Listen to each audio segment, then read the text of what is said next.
నమస్తే, జర్నలిస్ట్ మీ కేఎంఆర్. ఆంధ్రప్రదేశ్లో జనసేన పార్టీ క్షేత్రస్థాయిలో మరింత మమేకమయ్యేలా ఆ పార్టీ అధిష్టానం అడుగులు వేస్తున్నట్టుగా కూడా తెలుస్తుంది. రానున్న రోజులంటే ఈ నెల 14న పిఠాపురం నియోజకవర్గంలో జనసేన పార్టీ ఆవిర్భావ దినోత్సవం జరపడానికి పెద్ద ఎత్తున ఏర్పాట్లు జరుగుతున్నాయి. ఇప్పటికే చాలామంది ఇన్ఛార్జీలు నియమించారు. ఎక్కడికక్కడే చాలా కీలకమైన కార్యక్రమాలు జనసేన పార్టీ నాయకులు, జన సైనికులు అదే పనిలో నిమగ్నమై ఉన్నారు. పిఠాపురం ఆవిర్భావ ప్లేనరీ విజయవంతం చేయడానికి మరి ఆ రోజు నుండే ఆంధ్రప్రదేశ్లో అన్ని జిల్లాల్లో, అంటే ప్రస్తుతం 26 జిల్లాలు విభజన జరగకముందు 13 జిల్లాలకి, మరి 13 జిల్లాలు విభజన జరగకముందు ఉన్న 13 జిల్లాలకు మాత్రమే జనసేన పార్టీ అధిష్టానం అన్ని జిల్లాలకి జిల్లా అధ్యక్షులుగా నియమించింది.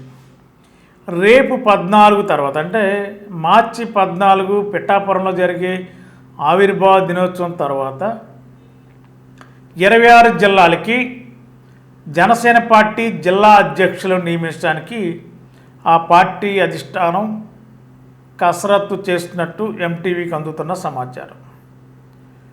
దీన్ని బట్టి ప్రతి జిల్లాకి ఒక జిల్లా అధ్యక్షుడు జనసేన పార్టీకి రాబోతున్నారు మార్చి నెలాఖరు నుండి.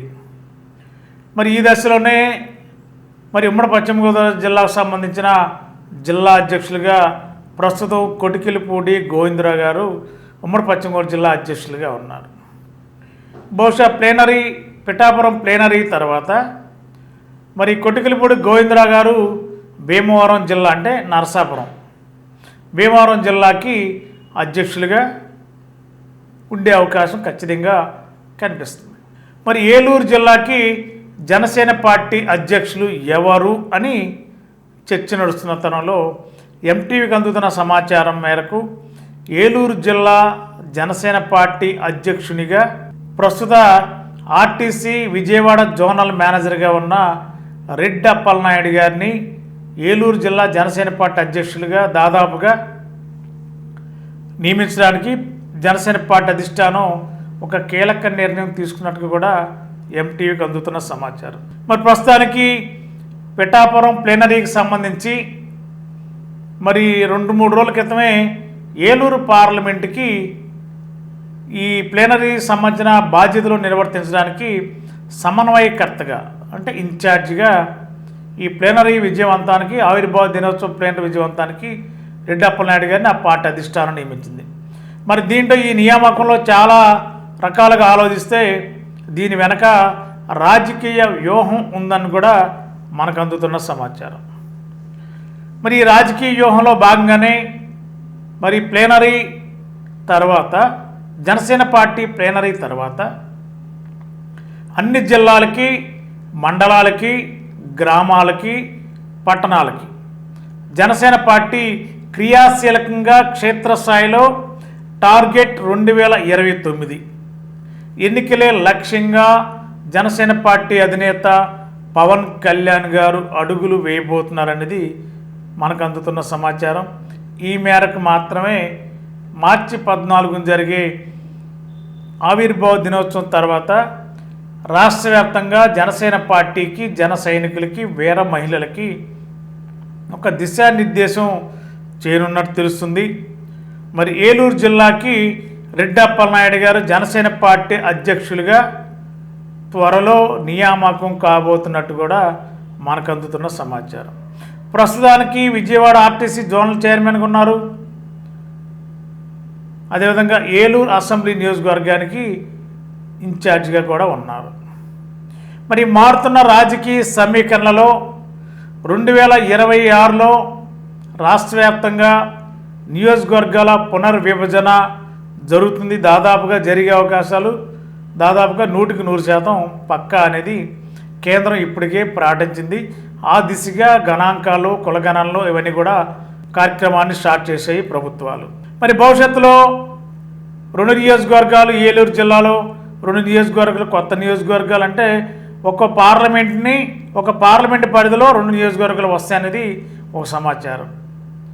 కాబట్టి ఈ క్రమంలో మరి ప్రస్తుతం ఉన్న ఏలూరు అసెంబ్లీ నియోజకవర్గం కూడా 2 నియోజకవర్గాలు కావడం తథ్యం.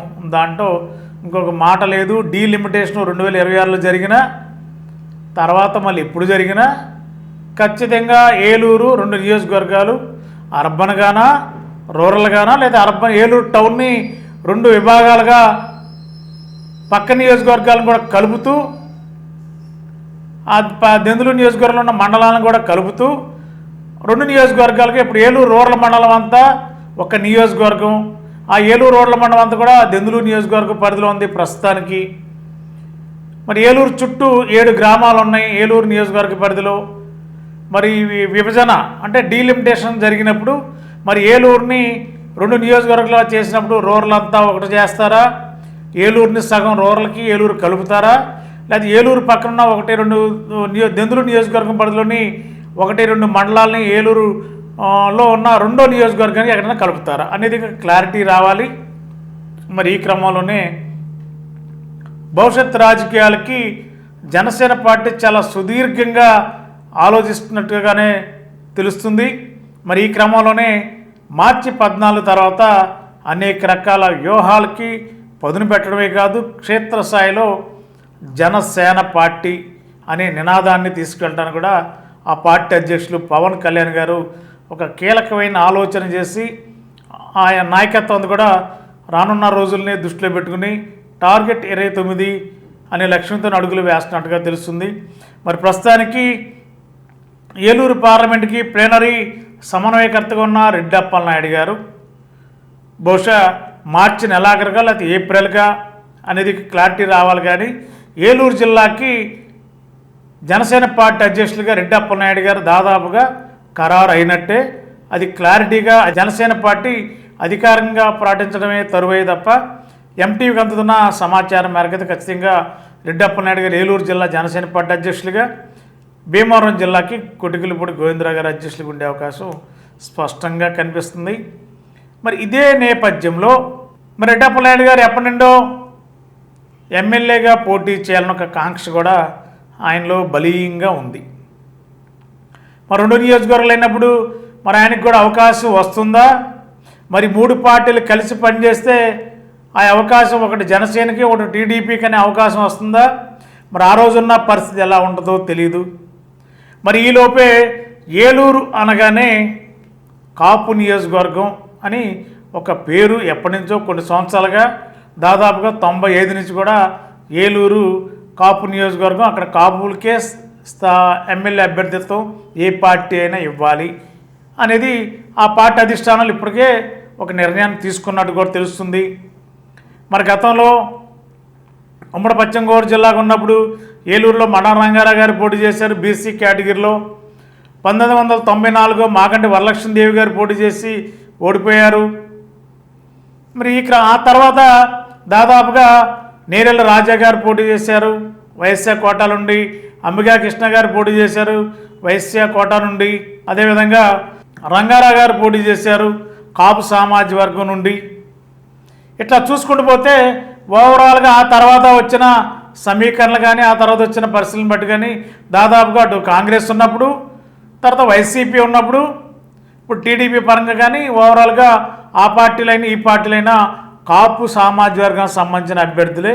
అటు ఆలనాని గారు కానీ, అటు బడేటి బుజ్జి గారు కానీ, ప్రస్తుతం బడేటి శెట్టి గారు కానీ వీళ్ళంతా కూడా చూస్తే కాపు సామాజిక వర్గానికి సంబంధించిన నాయకులుగా మరి ఆ పార్టీ అధిష్టానాలను గుర్తించి ఏలూరు నియోజకవర్గంలో టిక్కెట్లు అన్ని పార్టీలు ఆ సామాజిక వర్గం వైపే మొగ్గు చూపే అవకాశాలు ఉన్నాయి. 2029లో 2 నియోజకవర్గాలు అయినప్పుడు ఒకటి కాపు సామాజిక వర్గం, మరొకటి బీసీ సామాజిక వర్గం అనేది ప్రస్తుతానికి ఒక అంచనా నడుస్తుంది. మరి ఈ అంచనా కరెక్ట్ అయితే ఒక కాపు సామాజిక వర్గం ఒక సీట్ ఇచ్చినప్పుడు బీసీలు కూడా ఒక అవకాశం కల్పించాలి. ఆ సామాజిక వర్గాల అంచనాకు వచ్చినప్పుడు మరి బీసీల కోటాలో అప్పటికి చాలామంది నాయకులు ఈ జాబితాలో చేరే అవకాశం ఉంది. ప్రస్తుతం ఉన్న బీసీ నాయకులుగా ఉన్న రెడ్డి అప్పలనాయుడు గారు కానీ, అదేవిధంగా లంకల గ్రామాల నుండి ఘంటసాల వెంకటలక్ష్మి గారు కానీ, ఆవిడ కూడా ఓ బీసీ మహిళగా రంగంలో ఉంటారు కాబట్టి, మరి లంక గ్రామాలకు సంబంధించిన మహిళ కాబట్టి మరి ఆ నియోజకవర్గం బీసీలకి 2 నియోజకవర్గాలు, ఒకటి బీసీ సామాజిక వర్గాలకి అందుబాటులో ఉండే అవకాశం ఉంటే ఖచ్చితంగా పోటీ తత్వం కూడా ఏర్పడుతుంది. మరి రెడ్డప్పలనాయుడు గారు కానీ ఘంటసాల వెంకటలక్ష్మి గారు కూడా బీసీ సామాజిక సంబంధించిన నాయకులు, దట్టు జనసేన పార్టీలో ఇద్దరు కూడా కీలకమైన జనసేన పార్టీ అధిష్టానానికి కావాల్సిన నాయకులు వీళ్ళిద్దరు. కాబట్టి ఈ సమీకరణ నేపథ్యంలో ఒకవేళ భవిష్యత్తులో బీసీలకు కేటాయించవలసి వస్తే ఇద్దరిలో ఒకరికి కేటాయిస్తారా లేదు అనుకున్నప్పుడు ఒక వ్యూహాత్మకంగానే రానున్న రోజుల్లో 2029 టార్గెట్గా మరి రెడ్డప్పలనాయుడు గారిని ఇప్పటి నుంచే ఏలూరు జిల్లా జనసేన పార్టీ అధ్యక్షులుగా నియమిస్తే భవిష్యత్తు రాజకీయాల్లో మరి ఎలాంటి వ్యూహాలు రూపొందిస్తారో, పార్లమెంటుకి రెడ్డప్పలనాయుడు గారిని ఒక బీసీ కోటాలో జనసేన పార్టీ రంగంలో దించే అవకాశం ఉందా అని కూడా రకరకాల సమాలోచనలు జనసేన పార్టీ అధిష్టానం ఆలోచన చేసే మరి ఆ మేరకే మరి మార్చి తర్వాత కానీ ఏప్రిల్లో కానీ ఈ జిల్లా అధ్యక్షులు 26 జిల్లాలకి జనసేన పార్టీ అధ్యక్షుల నియామకం విషయంలో కూడా ఒక కీలక నిర్ణయం తీసుకుంటూ ఏలూరు జిల్లాకు కూడా రెడ్డప్పలనాయుడు గారిని జనసేన పార్టీ అధ్యక్షులు దాదాపుగా నియామకం జరిగినట్టే. కానీ జనసేన పార్టీ అధిష్టానం క్లారిటీగా అధికారంగా ప్రకటించవలసి ఉంది. ఎంటీవీకి అందుతున్న సమాచారం అయితే ఖచ్చితంగా భవిష్యత్తులో కొద్ది రోజుల్లో ఏలూరు జిల్లా జనసేన పార్టీ అధ్యక్షులుగా రెడ్డప్పలనాయుడు గారి నియామకం దాదాపుగా ఖరారు అనేది ఎంటీవీకి అందుతున్న చాలా దగ్గరగా జనసేన పార్టీలో చాలా కీలకమైన నాయకుల నుండి మనకు అందుతున్న సమాచారం. మరి అదే జరగబోతుంది అనేది ఇప్పటివరకు ఎంటీవీ ఏది ఇచ్చినా కూడా దాదాపుగా అన్ని కరెక్ట్గానే జరిగాయి.